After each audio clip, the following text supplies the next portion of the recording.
Magandang umaga po sa ating lahat. Sa mga giliw nating taga-subaybay, sa mga taong nangangarap, sa mga taong may pangarap sa buhay na gustong magkaroon ng maayos na tahanan. Yung tahanan na tila ba na paggigising ka sa umaga, yung ngingiti ka, hindi yung tahanan na galit yung unang mararamdaman mo. Lahat naman siguro tayo ay nangangarap na magkaroon ng isang maayos, masayang tahanan. Ito ngayon ang ating pag-uusapan ngayong araw, kung papaano o ano yung mga bagay patungkol sa pangarap natin sa buhay na tumira sa isang vintage na bahay. Tara, samahan niyo ako sa bidyong ito na ating gagawin. Umpisahan na po natin. Saan ka man maglakbay, may mga pangarap na bumabalik-balik sa iyong isipan. Tila mga alaala na nagpapahiwatig ng mas magandang kinabukasan. Isa sa mga pangarap na madalas sumagi sa akin ay ang magkaroon ng isang tahanan na puno ng kasayahan at karakter. Yun ang isang vintage na bahay. Ang idea ng pamumuhay sa isang vintage na bahay ay tila isang paglalakbay, pabalik sa nakaraan, sa isang mundo kung saan ang bawat sulok at detalye ay may sariling kwento na sinasalaysay sa pamamagitan ng kanilang mga edad, disenyo at materyales. Isipin mo ang isang lumang bahay na may matibay na istruktura, gawa sa mga makalumang materyales tulad ng malalaking piraso ng kahoy at makalumang ladrilyo. Sa ganitong tahanan ng bawat pader ay tila may sariling alaala. Bawat kwarto ay puno ng makulay na kasaysayan na mahirap lisanin. Ang mga bintana nito ay may mga intricately designed na salamin na hindi makikita sa mga modernong bahay. Ang mga pinto nito na may mga detalye ng pag-ukit ay nagdadala ng kagandahan at nostalgia, na tila ba sinasabi na ang bawat bisita ay naiiambak na ang kanilang sariling mga kwento sa mga kahoy na ito. Ang pamumuhay sa isang vintage na bahay ay parang pagyakap sa isang simpleng pamumuhay na mas konektado sa likas na mundo. Ang mga espasyo sa loob ay malalaki at bukas. Nag-aanyaya sa natural na ilaw na magsalita at magbigay ng liwanag sa bawat sulok. Ang mga sahig na gawa sa kahoy, bagaman may mga patina, ay nagdadala ng mainit at masarap na pakiramdam. Ang bawat hakbang sa mga sahig ay parang paglalakbay pabalik sa nakaraan, kung saan ang mga tao ay naglaan ng oras upang pag-usapan ang kanilang araw at magkapiling sa isang lugar na puno ng pagmamahal. Sa isang vintage na bahay, ang mga dekorasyon at kasangkapan ay hindi lamang basta-basta, kundi may mga kwento rin na nagpapayaman sa bahay. Ang mga luma ngunit eleganteng kasangkapan tulad ng mga ornate na na chandelier, mga antik na cabinet, at mga vintage na upuan ay tila may sariling buhay at karakter.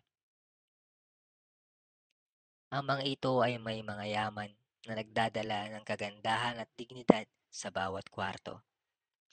Hindi mo na kailangang maghanap ng art o mga palamuti para sa iyong bahay, dahil ang mga vintage na kasangkapan ay sapat na upang magbigay ng artistic na anyo at pakiramdam sa iyong tahanan. Ang mga hardin at bakuran ng vintage na bahay ay nag-aanyaya sa iyo na maglaan ng oras sa kalikasan. Ang mga lumang puno at halaman ay hindi lamang nagbibigay ng lilim at kagandahan, kundi nagsisilbing saksi sa mga taon ng pagmamahal at pag-aalaga. Ang mga nakakamanghang flower beds at mga landscape na espasyo ay tila isang pahinga mula sa magulong mundo. Isang lugar kung saan maaari mong masiyahan sa tahimik at puno ng kasiyahan na pakiramdam. Ang bawat bahagi ng hardin ay tila may sariling kasaysayan na nais ipakita at ipamuhay sa bawat bumibisita. Ang pamumuhay sa isang vintage na bahay ay hindi lamang isang estetikong pagpili, kundi isang paraan ng pamumuhay na nagbabalik sa iyo sa mga simpleng bagay sa buhay. Ito ay isang pagkakataon na yakapin ang isang pamumuhay na nakaugat sa nakaraan, ngunit may kasamang modernong kahulugan. Sa bawat araw na nagdaan, mararamdaman mo ang diwa ng kahulugan at koneksyon sa iyong tahanan at sa iyong sarili. Ang vintage na bahay ay hindi lamang isang lugar na tinutuluyan, kundi isang mahalagang bahagi ng iyong pagkatao at pangarap. Isang pook na nagdadala sa iyo ng kasiyahan at kapanatagan sa bawat sandali. Ang pamumuhay sa isang vintage na bahay ay nagbibigay ng kakaibang pakiramdam ng pagtanggap at pagpapahalaga sa nakaraan. Sa bawat pagpasok mo sa bahay, tila ba isang mainit na yakap ang iyong nasasalubong mula sa mga pader at kasangkapan. Ang bawat aspeto ng tahanan ay tila nag-aanyaya sa iyo na magsimula ng bagong kabanata. Isang kwento na puno ng karakter at kagandahan. Ang mga orihinal na detalye ng arkitektura mula sa mga intricately designed na moldings hanggang sa mga intricately carved na, mantels ng fireplace ay nagbibigay ng pakiramdam na ikaw ay bahagi ng isang patuloy na kwento na dinadala sa kasalukuyan mula sa nakaraan. Ang bawat kwarto sa vintage na bahay ay may sariling personalidad na parang may sariling diwa na nagtatago sa ilalim ng bawat detalye. Halimbawa ang lumang library na may mga nakasunod na bookshelf na puno ng mga klasikong aklat ay maaaring maging isang tahimik na sanktuaryo para sa iyong mga oras ng pagninilay-nilay at pagbabasa.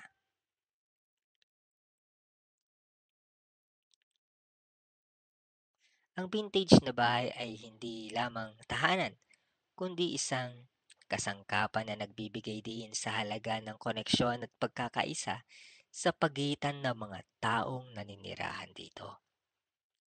Sa kabila ng pagiging moderno ng mundo, ang pamumuhay sa isang vintage na bahay ay nagdadala ng isang uri ng kapayapaan at katahimikan na tila mahirap matagpuan sa mga bagong estruktura. Ang pagkakataon na magtanim ng mga bagong alaala sa isang tahanan na puno ng kasaysayan ay nagiging isang pagkakataon na lumikha ng sariling mga kwento na magiging bahagi ng kasaysayan ng bahay na alam mong ito'y ito yung hinihingi mo para sa hinaharap. Ang bawat detalye mula sa mga luma ngunit magandang pinto hanggang sa mga antik na kagamitan ay nagiging saksi sa bawat hakbang ng iyong buhay. Isang paalala ng kahalagahan ng pag-aalaga at pagmamahal sa mga simpleng bagay sa buhay. Ang vintage na bahay ay nagbibigay ng isang mas malalim na pakiramdam ng pag-aari at koneksyon sa mundo. Ang pag-aalaga sa mga detalye ng tahanan ay nagiging isang pagsasanay sa pasensya at pagmamahal. Isang proseso na nagpapailalim sa iyong pagkakaalam at pagpapahalaga sa iyong kapaligiran. Ang bawat araw na lumipas sa vintage na bahay ay tila isang pagsasanay sa pagiging mindful sa pagtanggap ng mga simpleng kagalakan at kagandahan sa buhay. Ang pakiramdam ng pamumuhay sa isang tahanan na puno ng kasaysayan at karakter ay hindi lamang nagdadala ng aesthetic na kasiyahan, kundi nag-uudyok din sa iyo na mas pahalagahan ang iyong mga sandali at alaala. Ang vintage na bahay ay higit pa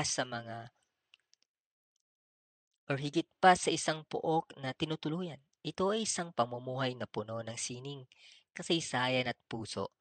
Ito ay isang lugar kung saan ang bawat araw ay nagiging pagkakataon upang muling tuklasin ang kagandahan ng nakaraan habang binubuo ang hinaharap. At ku- kapanatagan para mabuhay ng tahimik sa isang tahanan. Ito ay isang yaman na hindi lamang nagbibigay ng kasiyahan at kapanatagan, kundi nag-aambag din sa mas malalim na koneksyon sa iyong sarili at sa iyong mundo. Sa bawat hakbang at bawat sandali na ginugugol mo sa iyong vintage na tahanan ay ikaw ay nagiging bahagi ng isang mahalagang kwento sa pagpapatuloy o sa patuloy na umuunlad at nagbibigay ng saya sa bawat bagong araw. Yan po mga kaibigan, napakinggan po natin ang isang simpleng kwento tungkol sa isang pangarap na magkaroon ng isang vintage na tahanan. Kaya wag niyo po natin kakalimutan ang maging masaya. Alalahanin ang nakaraan dahil yon ang nagbibigay sa atin ng lakas sa hinaharap. Muli mga kaibigan, ito ang Sherlon Inspire TV. Muling nagpapasalamat sa inyong suporta at pagmamahal na pinapaabot sa inyong lingkod. Maraming salamat po at hanggang sa muli. Paalam muna mga kaibigan.